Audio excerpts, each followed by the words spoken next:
For various reasons, not so many companies properly test their network redundancy at all.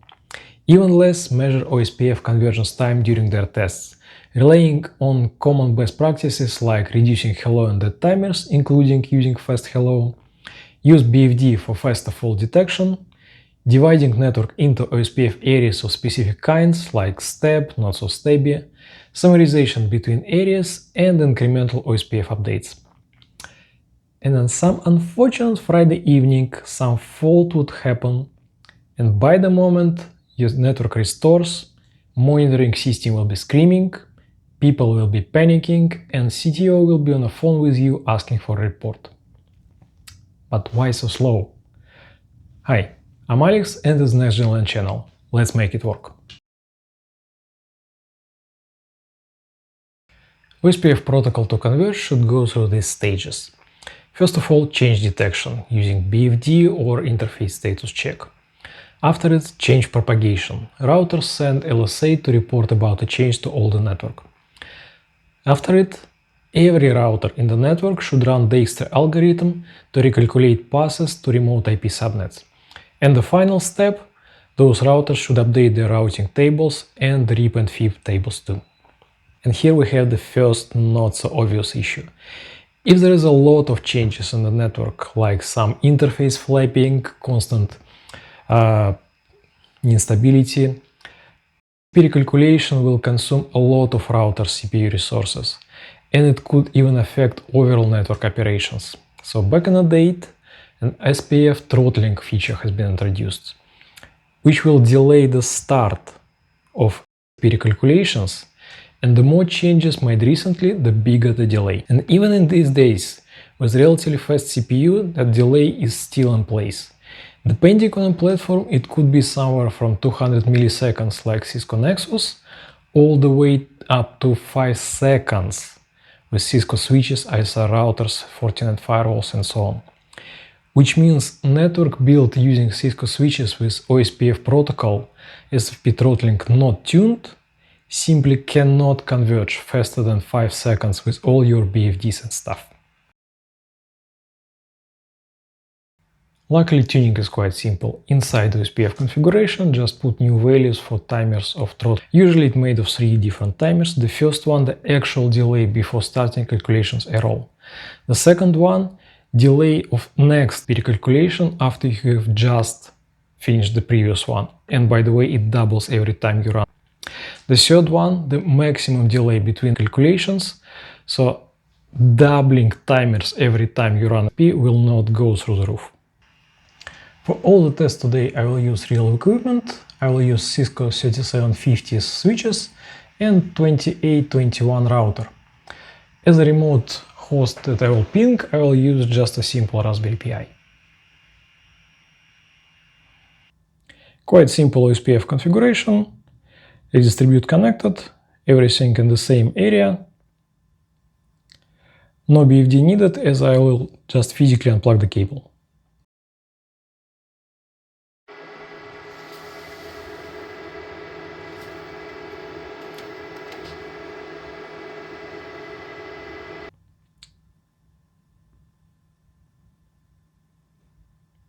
And we have a connectivity interruption for something like 6 seconds.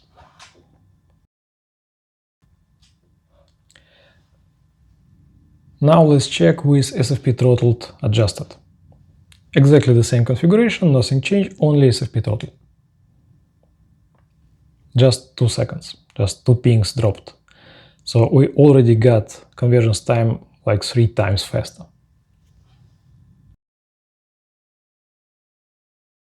As network engineers like to have everything simple and unified, and also because we're a bit lazy, it's quite popular to select a prefix for inter-routers connections and configure OSPF on all the devices as network with inter-routers prefix area number, whatever number you use, and redistribute connected.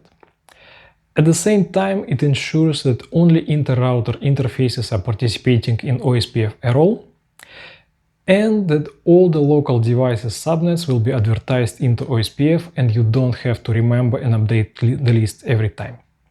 But OSPF has a predefined order of processing routes which you cannot change. First of all, intra-area routes, those within your area.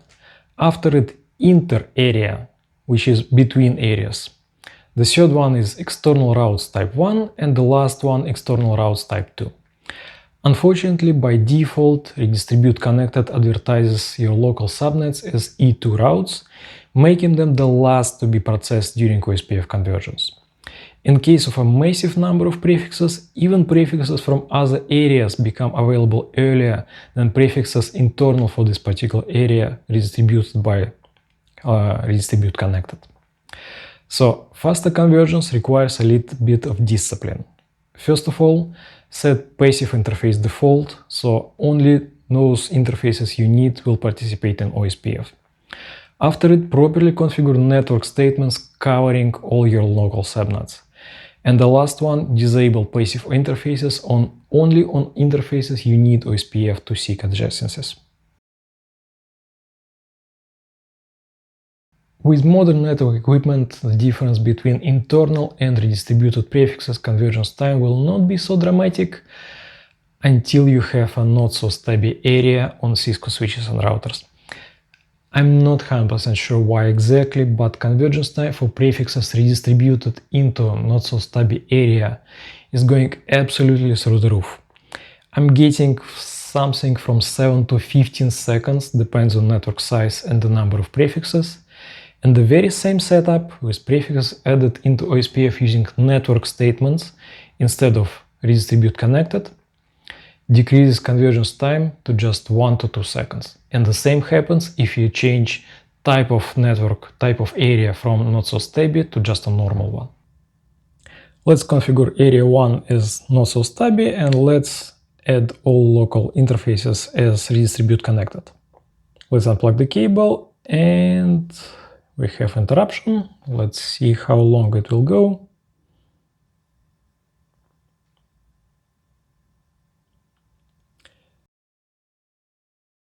That's bloody a lot. So it started at 30:23 and we got first ping back at 30:34. So it's more than 11 seconds. Let's change how we add local networks into OSPF not-so-stubby area. So now instead of redistribute connected, we're just using normal network statement. And let's do a redundancy test. Let's unplug the cable.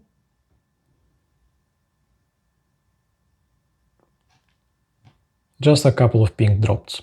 So it's way faster than with redistribute connected. Dynamic routing convergence time with high availability firewall pair is an absolute disaster.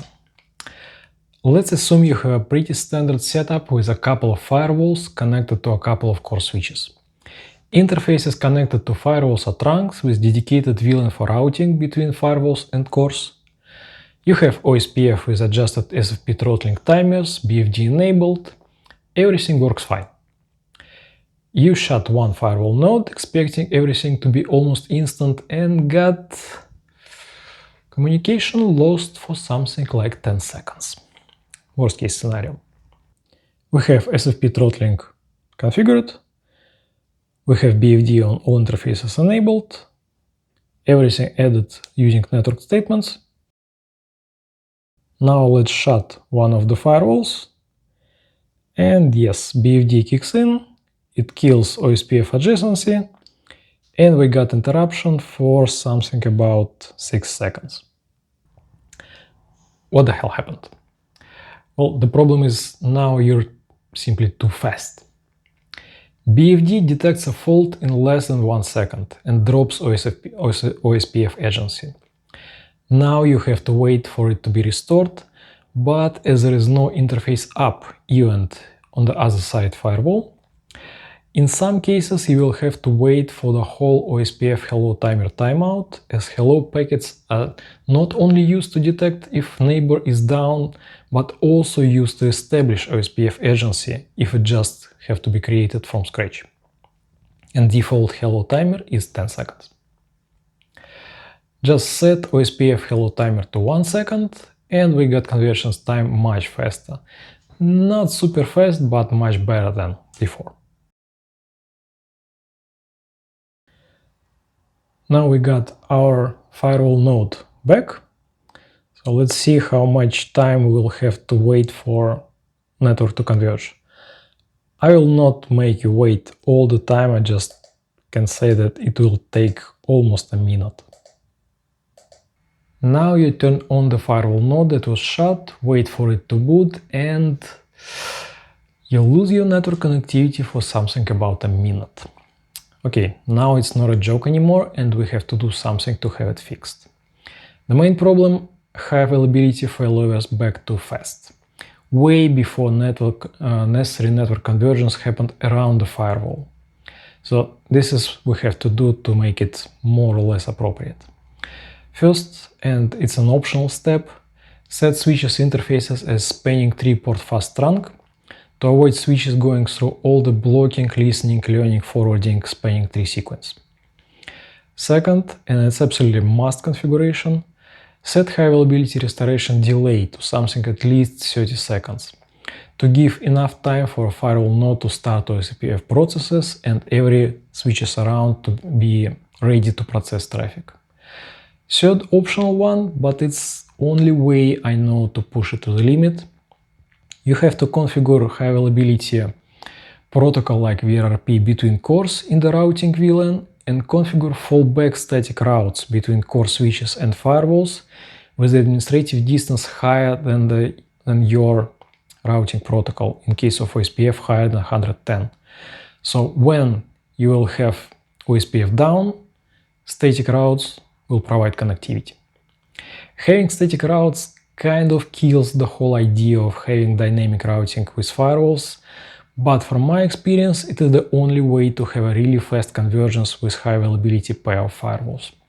Dynamic routing is still useful to load balance traffic from firewalls to core switches, and it will have fewer drops if one of core switches would go down. So unless you are ready to go hardcore with fast reroute feature, the full list of recommendations to speed up OSPF convergence time will be: first of all, adjust hello timers, use BFD, enable incremental SPF, tune SPF-throttling, don't use redistribute connected in no source type area using Cisco switches, use proper OSPF area types and summarization between areas, and use fallback static routes with firewalls in high availability mode. That's all for today. I hope it was useful for you. Share, like, subscribe. See you next time.